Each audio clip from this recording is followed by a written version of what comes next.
John F. Kennedy once said, "Lofty words cannot construct an alliance or maintain it.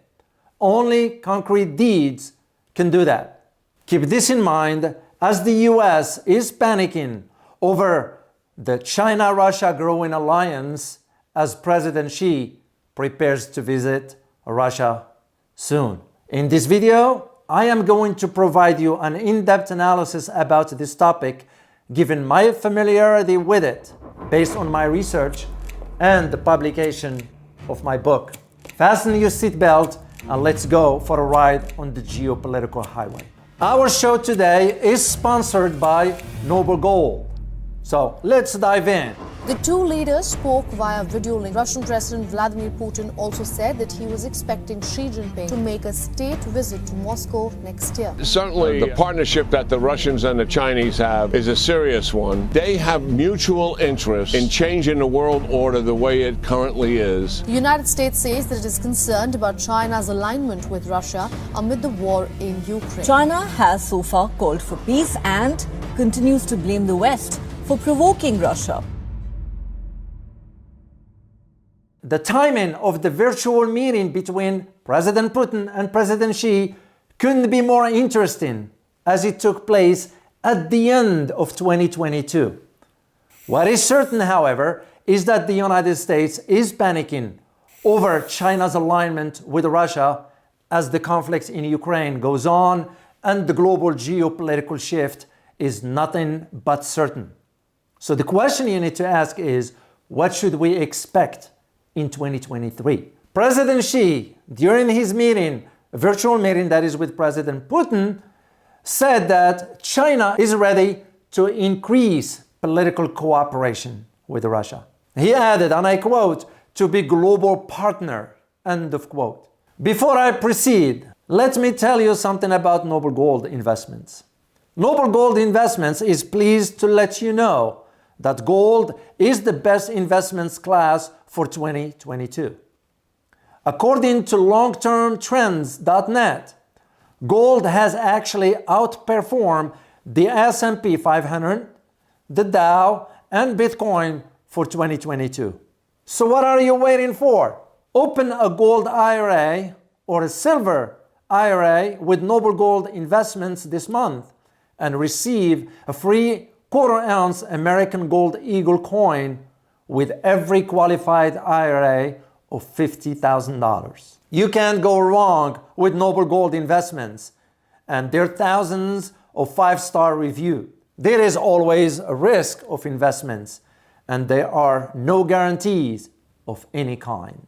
Earlier last week, China and Russia naval forces engaged in joint military drills in the East China Sea, the latest in a series of exercises that showcase the deepening defense ties between the two nuclear powers. President Putin, during this call with his counterpart President Xi, noted that military cooperation has, and I quote, "special place," end of quote, in the relationship between their two countries, adding that Russia's objective is to strengthen the cooperation between the armed forces of China and Russia. What I find interesting is the timing of the call vis-à-vis the current realities on the geopolitical landscape moving forward.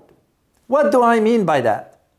I am referring to the possible crises from Taiwan to the Balkans that could threaten and/or impact global security. I see the possibility of some of these conflicts which could explode at any moment, threatening the world's stability and security. Some Western military analysts may argue that China may find the moment right after the number of patients and death reaches staggering numbers from COVID-19 pandemic. However, a leading Chinese medical expert by the name Zhou Changhong said recently that only death caused by pneumonia and respiratory failure after contracting COVID will be classified as having been caused by the coronavirus. The military analysts argue that President Xi could divert attention from this health issue and decides to invade Taiwan. A scenario I do not foresee because China has other tools at its disposal to bring Taiwan to the fold. That said, we need to put the virtual call between President Putin and President Xi within the proper geopolitical context. So let me share with you my insights regarding some of those potential conflicts, which could explain to us why the alliance between Russia and China is growing at a fast speed. And I'm going to share with you some conflicts. Let's start with the conflict between Armenia and Azerbaijan on the European continent. The brief war between Armenia and Azerbaijan ended in 2020 with more than 6,500 deaths and much of the Nagorno-Karabakh region annexed to Azerbaijan.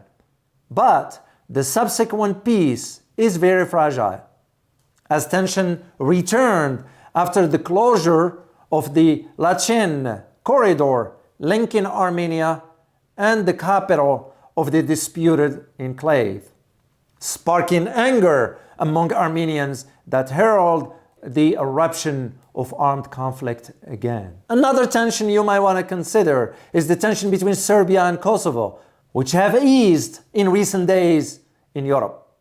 Potential Belgrade support for Serb minorities in the Western Balkans. Moscow allied Belgrade could decide to support Serb minorities that have been increasingly active in recent months, especially in the Muslim-majority Kosovo, that Belgrade does not recognize its declared independence since 2008, especially after the recent tensions there.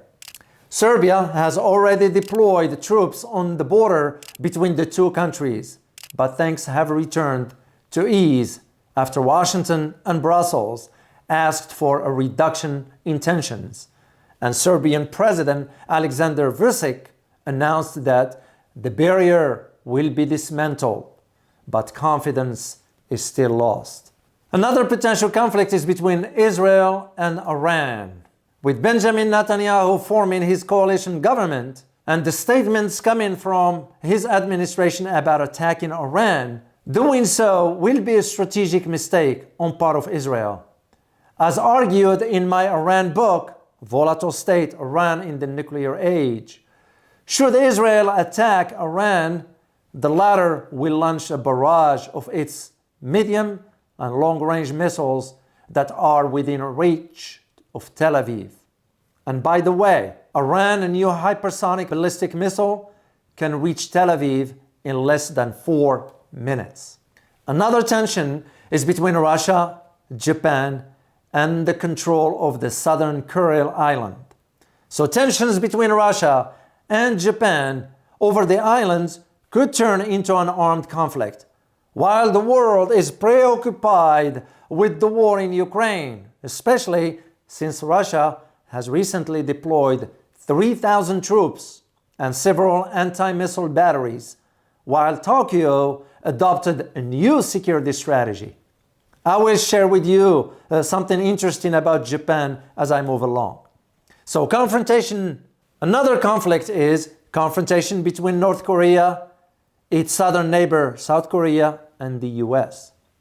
It is not surprising that North Korean leader Kim Jong-un resorted to detonating an atomic bomb on land or sea to show North Korea's military capabilities. But such an act does not know to what extent it can lead to confrontation. And with Japan redoubling its military and the US establishing a space force in South Korea, there is no telling what might happen next. And the last conflict you might want to keep an eye on is the tension between India and China in the Himalayas. I have to disagree with some of those analysts who argue that the situation could seriously deteriorate on the border between China and India. I do not foresee that a military confrontation between the two nuclear powers will ensue. If I were to advise both governments, China and India, I will urge them to find a permanent solution to this issue. And given the shifting sands of the geopolitical landscape, it is more urgent to do so now than ever. So you put all this within the context of the possibility of President Xi's visit to Moscow. So President Putin invited Xi to Moscow next spring. What is also interesting about this virtual call is the open invitation Putin extended to President Xi. It sends a clear message to the US and the West, for that matter, about the shifting geopolitical order that is no longer a unipolar in nature.